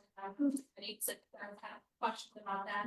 I'm happy to answer that, but essentially, if there's any demolition or new construction, it has to go through the Delayment Design Review Committee and if possible, the Delayment Design Advisory Committee. That's a group of volunteers. It is a committee and they provide. It's a public hearing. Invite welcome to attend sometime. We have a meeting this upcoming Wednesday. Just put a plug in there. So should the zone change request be approved, there won't be any changes in setback development standard parking requirements or maximum height. I guess the key difference here is that single family requires 5,000 square foot minimum lot size, and the 2 family is 3,000 per dwelling unit for a duplex, so it's a total of 6,000. So it does have the sign authority blended. So to the north, south, east, and west, there are in their own single family and single family dwellings. There are some 2 family 500 in the subject site. And I guess it's platted in 1886 and it's added to the building on overlay 2003. It has access to South Vine, which is a 2-lane paved local street, no sidewalks. The requested zone change is in conformance with the community investment plan because it represents the subject site as appropriate for residential uses. And then the locational guidelines encourage infill and development that maximizes public investment. In terms of the Wichita Places for People plan, We're talking about the strategies again, providing a diversity of housing options to attract new residents and allow existing residents to remain in the established central area and to encourage infill and redevelopment that is contextual to the environment which is occurring. And then in terms of the delay, it is in conformance with the Delano neighborhood plan. And they have a future land use map that is size appropriate for residential. Staff is recommending approval of the zoning request based on the golden factors. And I haven't heard any comment, and I don't think I called them. So, in terms of for the Delano design committee, there's a list of guidelines that we abide by. So, if they are to do interior work on the existing house converted into flex, we actually don't review interior because we are concerned about architectural features on the outside. What happens inside someone's house, their own business. So you just want to scroll down here, the study map here, future land use map, the Delano future land use map, and site photos. And with that, I will stand for questions. Is the applicant already available? I remember, oh, sorry. That's all right. We talked today, I remember that, yeah. Are you planning to just demolish it or? Now, the property's tired. We've had it for about 20 years and fixed it up on the inside 3 or 4 times. It's no disrespect to anyone, but it's $750 a month rent. And you know, it had great people, and we had some people that haven't been so great and took care of it. So I grew up in there in Delano. I'm sorry, my name's Tim Shad. My partner grew up in Delano. I got married in the church across the street. Parents live there, my grandparents live there. So I'm sensitive to the area. And you know, after listening to a lot of conversation tonight about entry level housing, young kids coming today, I look back at myself when I was 20, 21, 22. There are folks out there that are purchasing one-side duplexes. That's really the only way they're going to get in at $200,000. So for quality affordable housing, to make something nice, brand new, for somebody to get into for 1,150 square feet, and with a garage, that's what these kids are. That's how they can get in. Or if they really want to, they buy the whole unit and rent one side to help pay for their stuff. So that's me, our partner's plan, being very transparent. I don't want to tear it down, I really don't, but the foundation's tired, the siding's original, the windows are no good. The flooring's terrible, they've had snuff pets in there, it's just not there. It needs to be. So we'll put a brand new property on the corner of the building. So I'll answer any questions you have. Questions comes from the board? Thanks for doing it. Well, Yeah. It's my area. All that area. Okay, anybody else? Moving on to public, public. It's.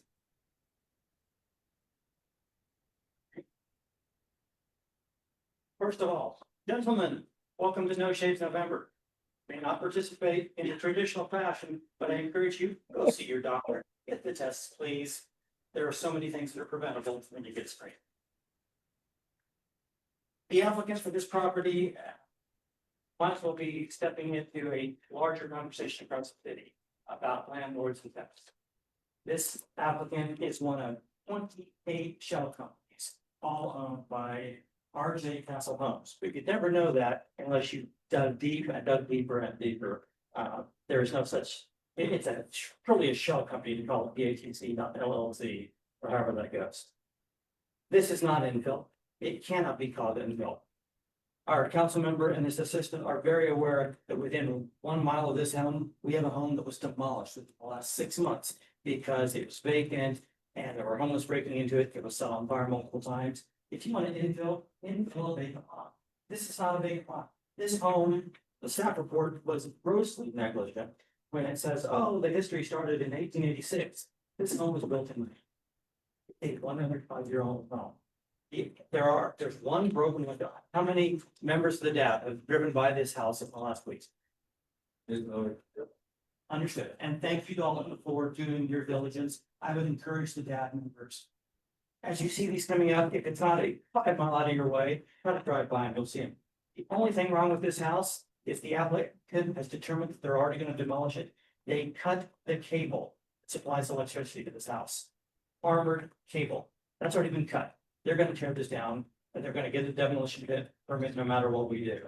It's very disingenuous to say that they can't rent this out. $750 a month. The appraised value of this property is not 130, it's not 250, it's not 280. The appraised value is $94,000. That's very appropriate. That's more than a lot. There's to put a duplex on here, it's gonna be very, very tight to do that. The complaints, MABCD complaints, again, not mentioned in the staff report. There have been no complaints on this property since 2014. The tenant has been keeping it up very nicely according to MABCD, the standards organization for that. When was it last occupied? Were they kicked out? Were they evicted? Was it voluntary? Did they find a better place? Did they find it? We don't know that. It's also very suspicious. There's no site plan whatsoever. We have no idea what it's gonna look like, if it's going to split the existing 880 square foot home or build a new one. We hear from that, but this application doesn't require that they do build it. They could do anything they want to because it's built into the application. So, staff report does mention that there's a duplex within 5 houses from this location. That's 227. I lived there for 2 years. It was 3 bedrooms in the front of the house and another bedroom kind of tacked on to a shed that was built into the house, but that was Section 8 housing. Are we gonna have Section 8 housing in either half of this duplex? Oh, wait, that's not mentioned in the staff report at all. Name on the side of it. So I'm very disappointed. There's no site plan. City council has proven exactly what the Delano Design and City Council opinions needed them when they voted to put in the new apartments on Douglas Street. The Delano device, DDAC needs nothing from City Council. That's been proven through their own votes. Extremely disappointed in every single one of them for that vote, just to get more infill in an area that's supposed to be commercial properties. And lastly, I would ask that if you do not want to be recalled from this board, anyone who works for a builder or works for a real estate company should recuse themselves from this vote. If not, I will be seeking their removal. With that, I will stand for any questions. Any questions on the board? I think the motion is approved. Second. Public comment, those are. Yeah, so we'll move on to your second. Any further outcome? So you are definitely carrying it down. Yes. Is the duplex going to face mine? I'm sorry, I can't hear that. Is the duplex going to face mine or mine? It has to because that's the way the lot's 50 foot wide and on top of my head, it's now. Probably 135 50 probably, but as far as the reference to site plan.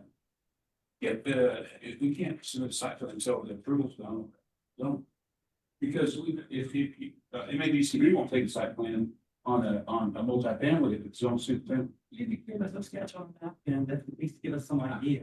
Okay. I'm sorry, man. What's your question? I know you. Yeah. Is it, do you have an idea of what it's gonna look like in, Well, I think we'll work through the plan. Yeah.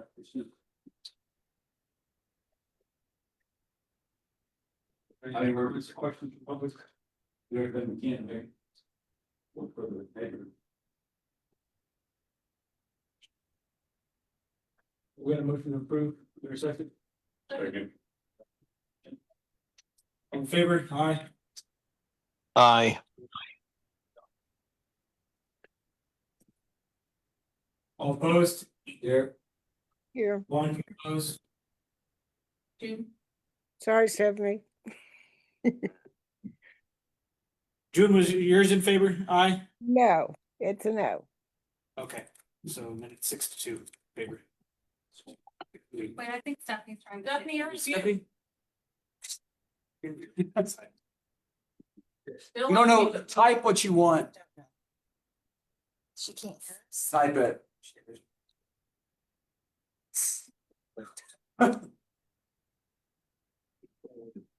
We can't hear. You know the sign language for no? You could do the sign language. Seems right. Oh, I think I'm messing her There we up. go. Oh, you're on. There you go. Right there. Yeah, I'm sorry. 5-3. I think I was delayed and I was voting late. No. No worries. It looked frantic, so we were trying to figure out what you were doing, Yeah, so. sorry.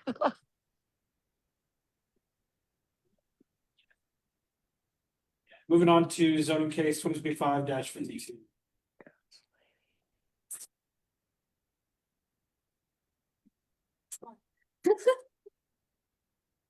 This is zone case zone 2025 and it's triple year 52.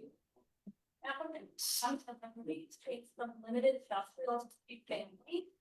73 acres in size on the northeast corner of West 119th Street. And it's currently an agricultural field. The applicant is intended, they intend to use the site for single family and for development. Industrial zoning allows for limited number of commercial industrial uses. It does not allow for residential uses either by right or with additional. So some examples that I'm thinking of limited industrial is like warehousing and just a lot more intense industrial uses, right?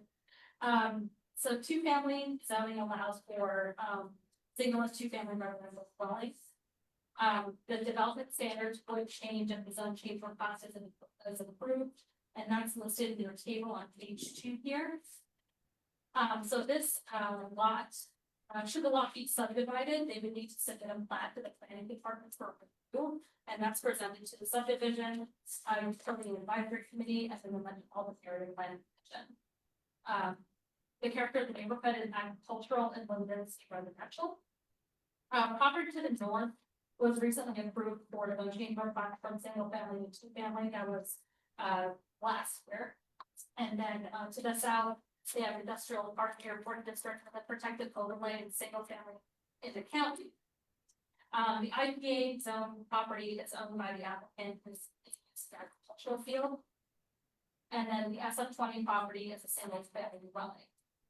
And then to the east, we're seeing SF20 IPAs, the agricultural fields. And then to the west, across south 119th Street, we're seeing limited commercial and SF20 zone. And so if it's SF20 or if it's LC, if it's in unincorporated Central County and it's not within the city.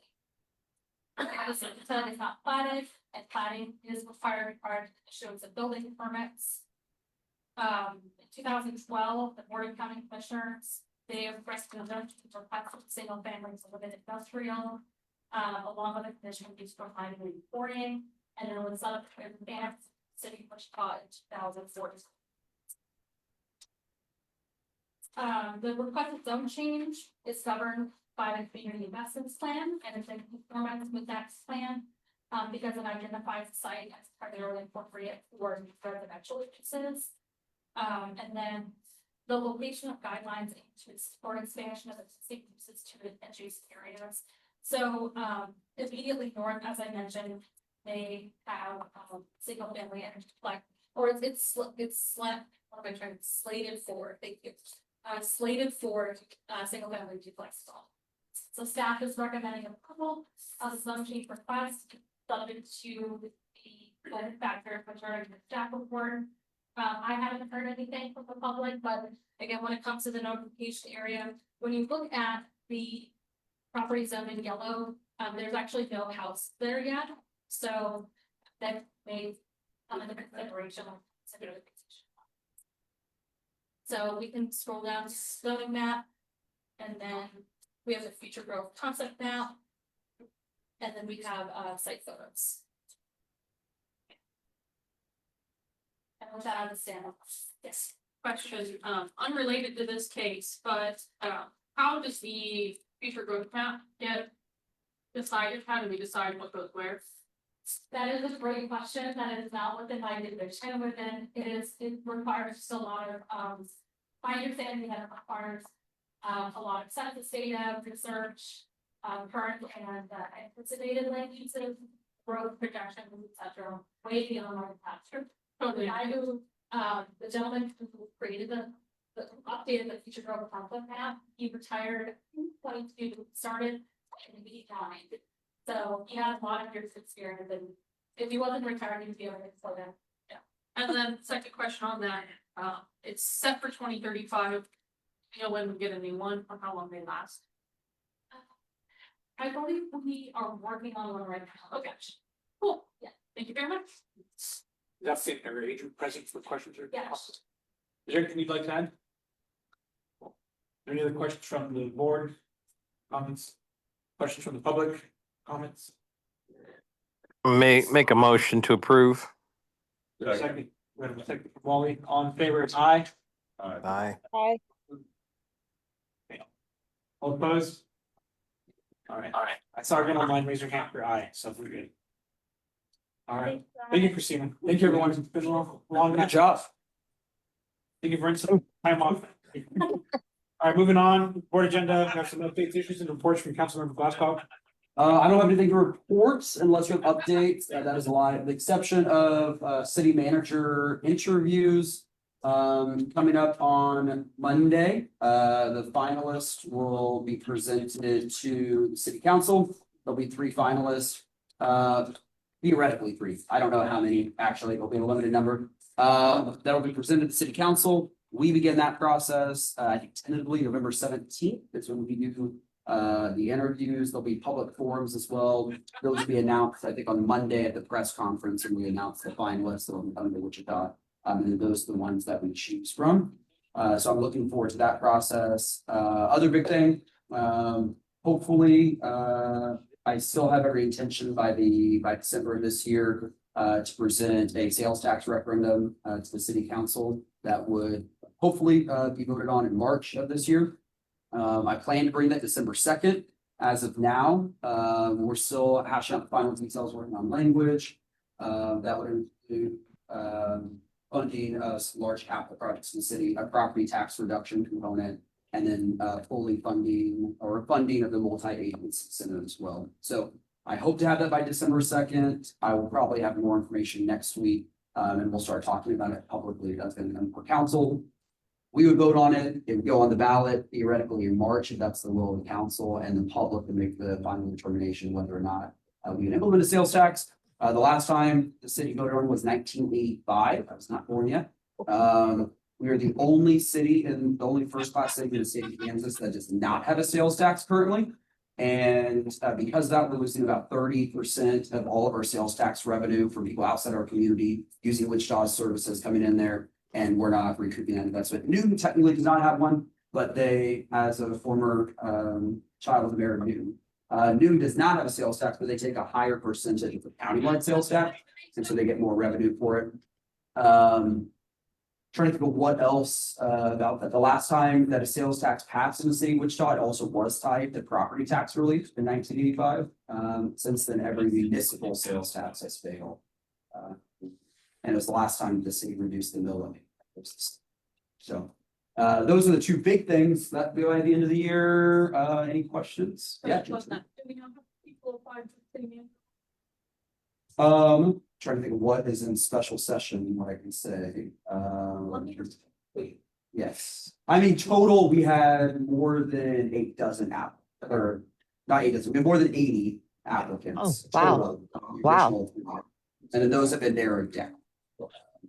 Not entirely true. I think I'm okay saying that, so, yes. Second question here, do we know how it's up to the building? We haven't had any negative feedback from the police department or anything. Because of that, I want to look at expanding it in terms of every day. I want to talk to the neighbor association, but we haven't had any reported. Vincent, have you heard anything? No. Attention, the library will close in 5 minutes. That's our. Please check out all materials, save all documents, and complete all printing at this time. Thank you.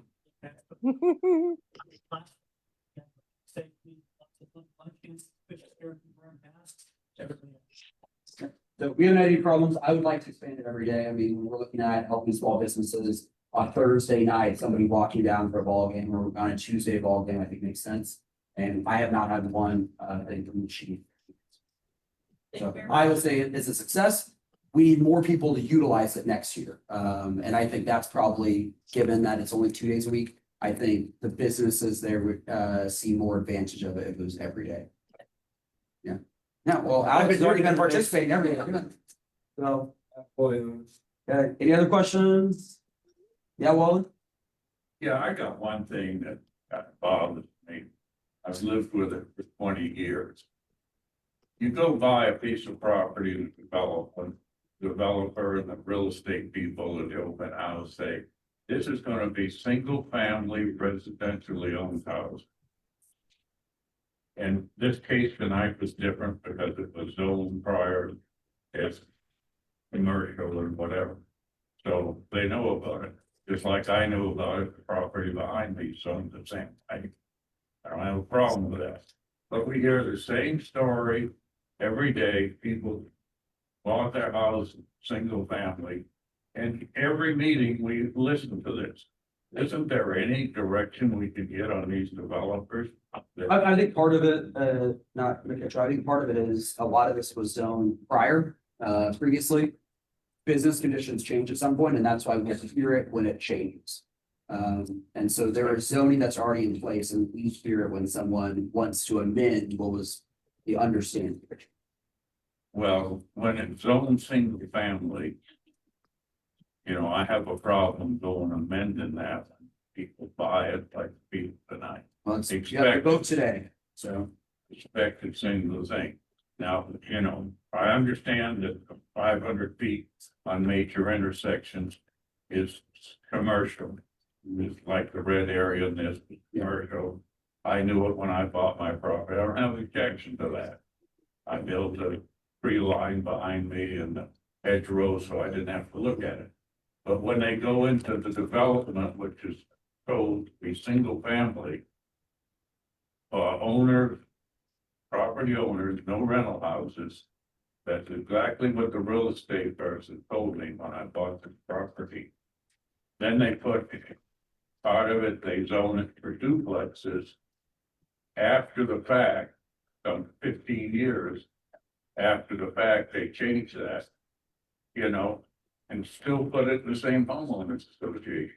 I mean, they can, the state law allows it to, that's why we have to vote on it every time. I will say, we can't control who offers a rental property or not, somebody's property, so I have no jurisdiction. No, I don't want that jurisdiction either. And then I think really the other factor, is that we have to build more density. And in some ways, that's only possible through building duplexes. Now, the infrastructure, I think, has to make sense for duplexes. And I think that's what we get to determine, is that the infrastructure, but we're not going to build the capacity in Wichita, the homes, unless we build. But we can take everything on a case by case basis, and that's why you have a vote when it comes for data, because we are changing something. And situations do change, and that's why I think the public has this opportunity to express it and then vote here, so. Can I make a comment on this? I'll make it short, because I know everybody's trying to get out of the library closes. I think that if we were gonna make some recommendation, it would be that developers, real estate agents, and nobody makes promises about what the zoning could or is or will be, because no neighborhood could be exempt from change.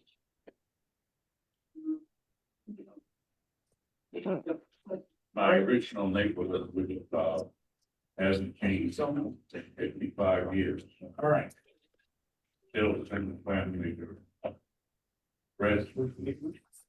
I never. Close this meeting. I have a motion to adjourn. Is there a second? I'll be the second. Second. All in favor? Aye. Opposed? Thank you, everyone. Till next time. 1 hour. Night, Jim. See you Bye, tomorrow. guys. Bye. That's- Hi, Stephanie. See you, Stephanie. Night all. I bet.